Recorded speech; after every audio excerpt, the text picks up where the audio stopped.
এরকম জ্যাম থাকলে কিভাবে চলবে আমাদের যাত্রা। তো গাইজ গত বলে দেখছিলেন যে বাইকে হাসপাতাল নিয়ে গেছিলাম এবং কিছু টেস্ট দিছিল, সেই টেস্ট গুলো সম্পূর্ণ করছিলাম। তো আজকে বাসা থেকে না খেয়ে বেরিয়ে গেলাম, কারণ আজকে দেরি হয়ে গেলে একবার অবস্থা খারাপ হয়ে যাবে, এভাবেই বাড়িতে যাইতে পারতাছি না। এই কারণে সকাল সকাল বেরিয়ে গেলাম সেই হাসপাতালের উদ্দেশ্যে। সকাল সকাল বের হওয়ার কারণে খাওয়া দাওয়া হয় না, এই কারণে মাঝপথে খাওয়া দাওয়া করে নিলাম। চোখে প্রচন্ড ঘুম, এই কারণে চা খেয়ে নিলাম, কারণ চা খেলে এতটা ঘুম আসবে না। রাত জাগার মেইন কারণ হচ্ছে আপনারা গত ব্লগে দেখছিলেন যে আমরা রাত জেগে লুডো খেলছিলাম। সেই লুডো খেলার পরে আবার আমাদের মাঝে খিচুড়ি ছিল, সেই খিচুড়ি খেয়ে ঘুমাতে ঘুমাতে আমাদের বাজে গেছে 3টা। রাত 3টা বাজে ঘুমিয়ে তারপরে সকাল 6টা বাজে ঘুম থেকে উঠে এখন আবার হাসপাতাল যাইতে হইতে আছে। মাঝপথে আইসা আবার পড়ে গেলাম জ্যামের ভিতরে। যাকে ডাক্তার দেখাবো সেই আজকে আসতে পারেনি, কারণ খিচুড়ি খেয়ে ভাই অনেকটা অসুস্থ হয়ে গেছে। এই কারণে আজকে রিপোর্ট আনবো, কালকে দেখাবো। দেখি রিপোর্টটা বের হয়েছে নাকি। বের হয়ে গেলে আমাদের অনেকটা সুবিধা হয়ে যাবে, কারণ তারপর দিনে তো ঝামেলা করা লাগবে না, সোজা গিয়ে ডাক্তার দেখাতে পারবো। আসলে ঢাকা শহর চলাফেরার ভিতরে সবচেয়ে সময় কাটে বেশি এই জ্যামের ভিতরে,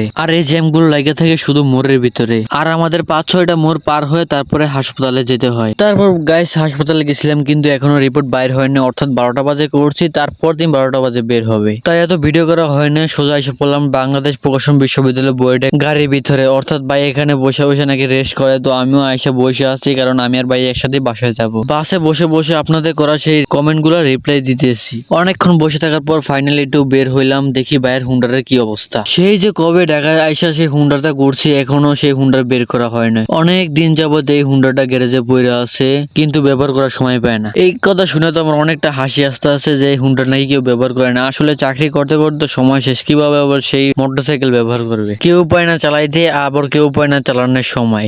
যার গাড়ি আছে তার চালানোর সময় নাই, যার গাড়ি নাই তার সময় আছে কিন্তু চালানোর মতো কোনো গাড়ি নেই। এই দুঃখটা বুকে নিয়ে গাড়িতে উঠে পড়লাম। উঠা দেখি গাড়িটা একবার ময়লা হয়ে আছে, ওটা ধুলাবালি পড়ে আছে, ব্যবহার না করলে যা হয় আর কি। ঢাকা শহর যে জ্যাম, এই জ্যাম থেকে হাইটে যাওয়াই ভালো। এই কারণে ডিসাইড করলাম আজকে হাইটেই বাসায় যাব, কারণ হাইটে যাইতে লাগে 20 মিনিট আর গাড়িতে যাইতে লাগে 1 ঘন্টা। আপনারাই বলেন কোনটা ভালো। আর আজকে হাসানের বাবাও সাথে নাই, হাসানের বাবাই থাকলে অর্থাৎ গাড়ি নিয়ে যাইতে হইতো, কারণ ওনার পায়ে একটু সমস্যা আছে, যে কারণে দেশে আসা। আল্লাহর রহমতে আমাদের যেহেতু কোনো সমস্যা নেই এবং পাও ব্যথাও নাই, এই কারণে আমরা হাইটে হাইটেই যাবো ইনশাআল্লাহ। আসলে এই মোড়গুলো দেখতে আছেন, এই মোড়গুলোর ভিতরেই জ্যাম লেগে থাকে, অর্থাৎ দেখতে আছেন কি পরিমাণ জ্যাম। এই জ্যামের ভিতরে রিক্সা নিয়ে যাবো কিভাবে? আমরা তো হেঁটে হেঁটেই তো রাস্তা পার হইতে পারতাছি না। আর গাইস আপনাদের দোয়া এবং ভালোবাসা আজকে আমি এতদূর দাজ উপাস ফেসবুক পেজ এবং ইউটিউব চ্যানেল অলরেডি অনেকেই সাপোর্ট করতে আছে। এই সাপোর্টের কারণে আজকে আমি এতদূর। ওই যে রাস্তার ওই পারে দেখেন কত লম্বা জ্যাম। এই লম্বা জ্যাম ঠেলে কখন যাবে সেই গন্তব্যস্থানে ওনারা? এই লম্বা জ্যামের ভিতরে বসে থাকার চেয়ে হাইটে যাওয়াই ভালো। যারা যারা এখনো আমাদের দাজ উপাস ফেসবুক পেজটিকে ফলো করেননি, অবশ্যই ফেসবুক পেজটিকে ফলো করে রাখুন, এবং ইউটিউব চ্যানেলটিকে যারা এখনো সাবস্ক্রাইব করেননি অবশ্যই সাবস্ক্রাইব করে রাখুন, কারণ আপনার একটি সাবস্ক্রাইব এবং ফলো আমাদের পরবর্তী ভিডিও বানাতে সাহায্য করে। আপনারা আমাদের পাশে থাকলে আমাদের সামনে যেতে সমস্যা হবে না। অনেকেই বলতেছে আমি নাকি এই পেজটা কিনছি। যারা প্রথম থেকে আমার ভিডিও দেখে তারাই বলতে পারবে আমি কি পেজটা কিনছি